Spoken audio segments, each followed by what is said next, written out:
What's up, everyone? This is Snicked back with another Royal Revolt 2 video. In this particular installment, we're going to take a detour from the base reviews that we've started to do an introduction to the hero that I'm using. His name is Snicked, and he is a level 80 hero. And he can't speak for himself, as you can see there. And I want to be sure that credit's given where credit's due.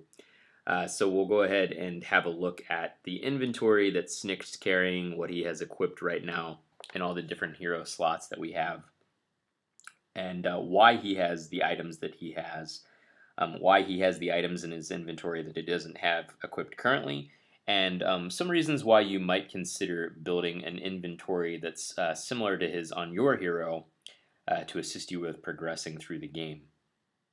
So Snicked is a level 80 hero, as I had said.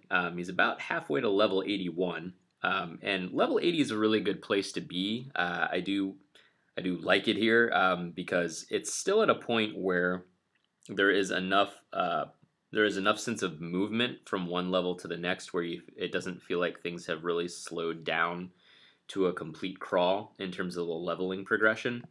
But in addition to that, level 80 is where things really seem to start to come together in terms of the base stats that the hero has, and then also the base and the bonus stats that are available on especially epic and legendary items that can be acquired through Granny's shop. As most of you know, even everything from gold boost items to scream to leadership to the different elemental resistance stats does scale along with the hero's level. And so the higher you get, the higher the stats become.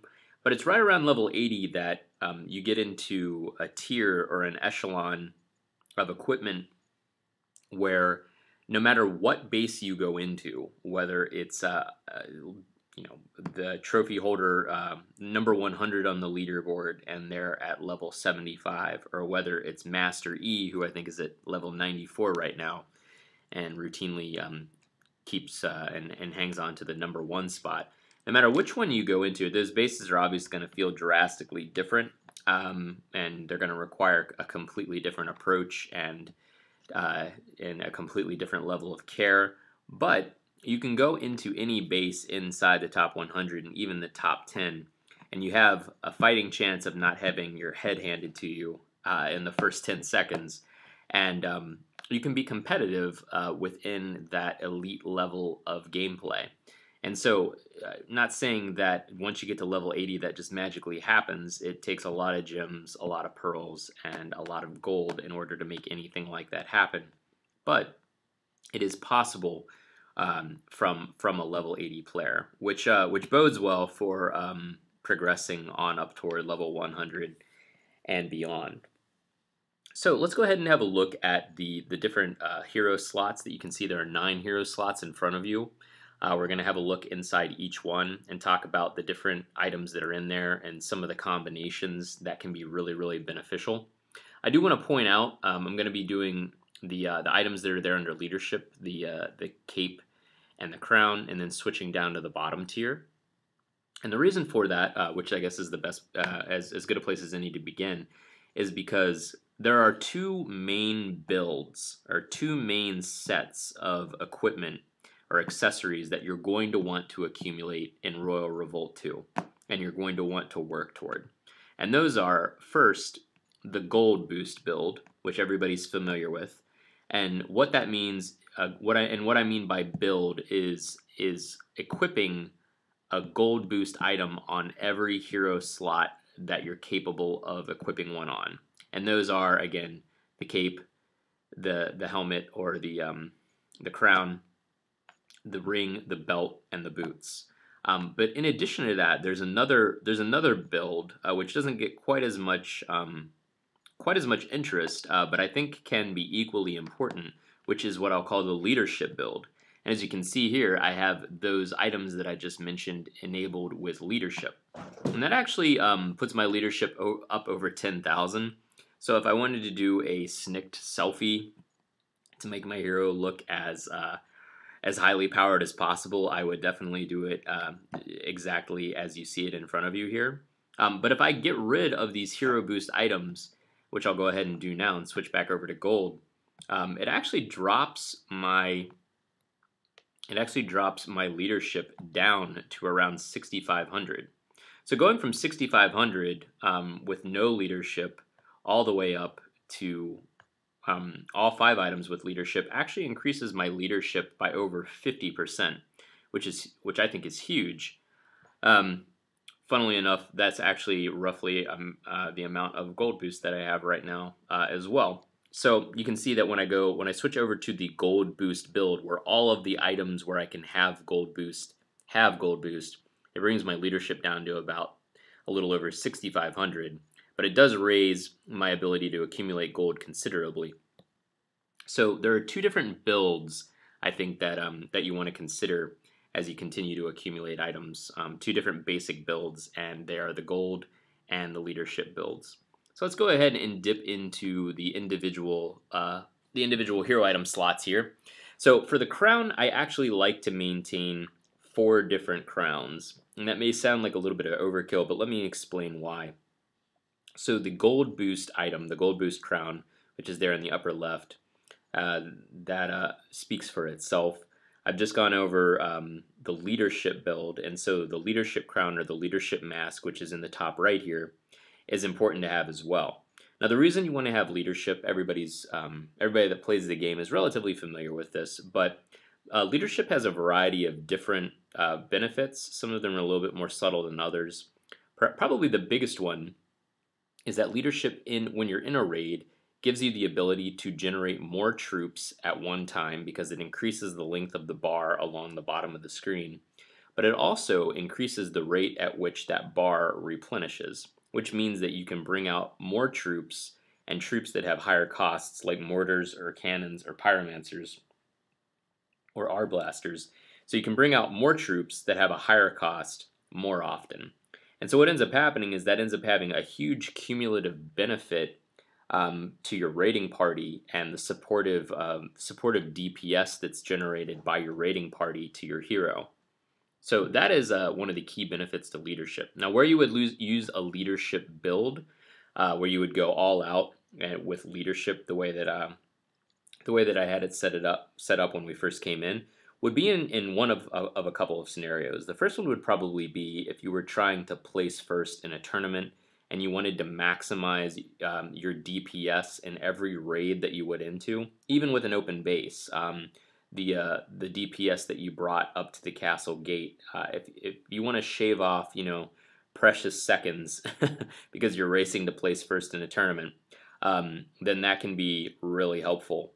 And then in addition to that, if you're also going to be battling against an opponent that you know is much stronger than you. So if you're trying to climb the leaderboard and you want to make sure that you get 100% against an enemy or against an opponent rather than 75% because you didn't quite bring down the gate, and you want to muster all of the DPS that you can, then having a leadership build is going to, in some scenarios, make the difference there. So that can be really important. And that is why I maintain that and those different leadership items on those other 5 slots. In addition to that, though, you also want to consider in every slot where it's available having a fire resistance item. Here you can see the fire resistance crown in the lower right, and then a poison resistance crown in the lower left. Now, going over to the cape, the variety of items is much more simplistic here. There's really just 2 different item types that you want to consider. The first is going to be the gold boost item, and then the second is going to be the leadership item. So I have a 12.4% gold boost there. That's an old cape, but I haven't actually found a cape from Granny.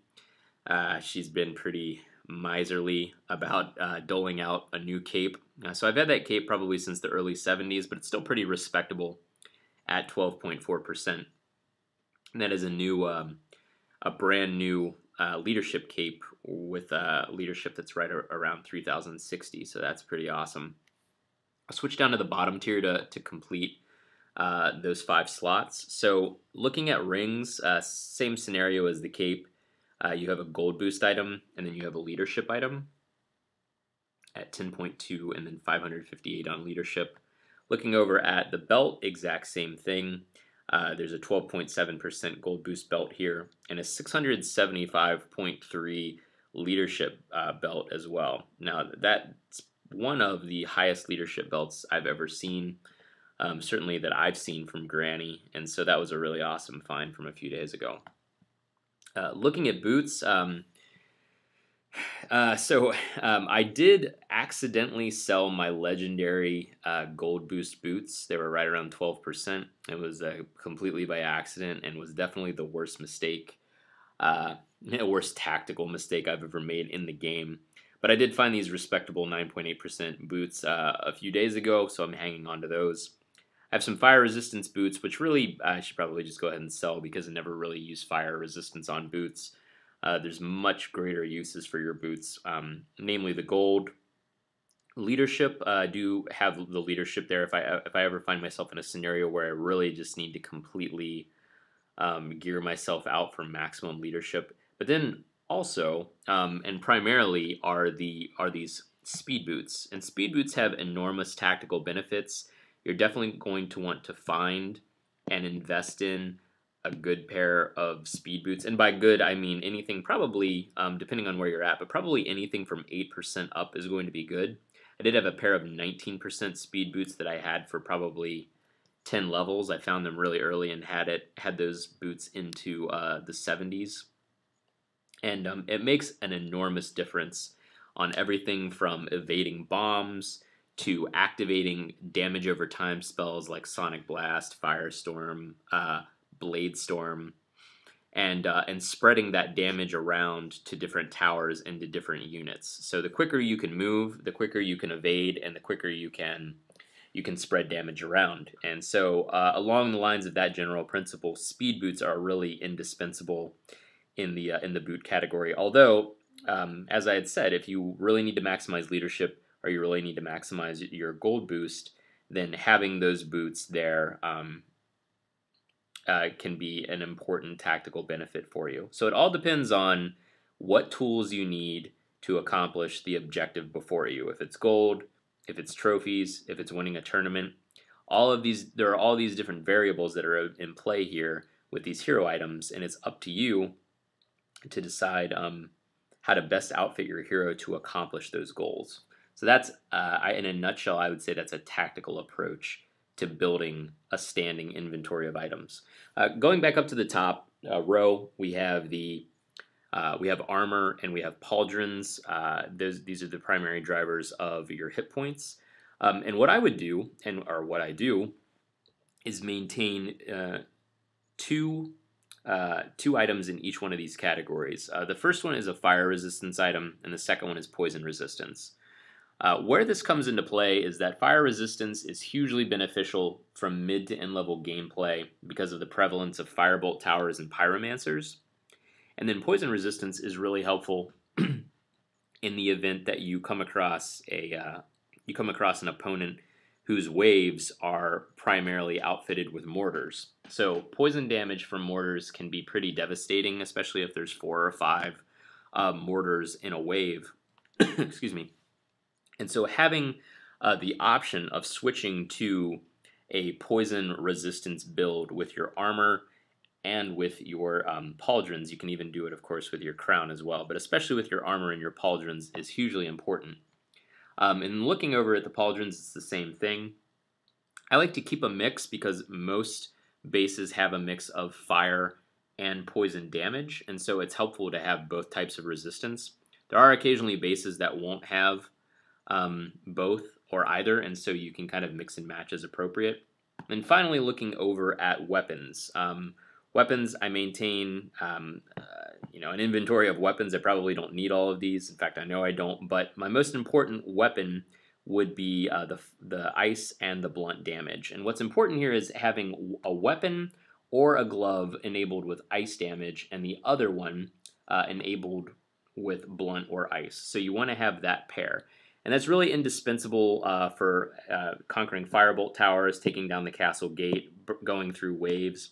That is the optimal setup for your offensive weapons. So that's it. If you have any questions or comments, please leave them below. Thank you.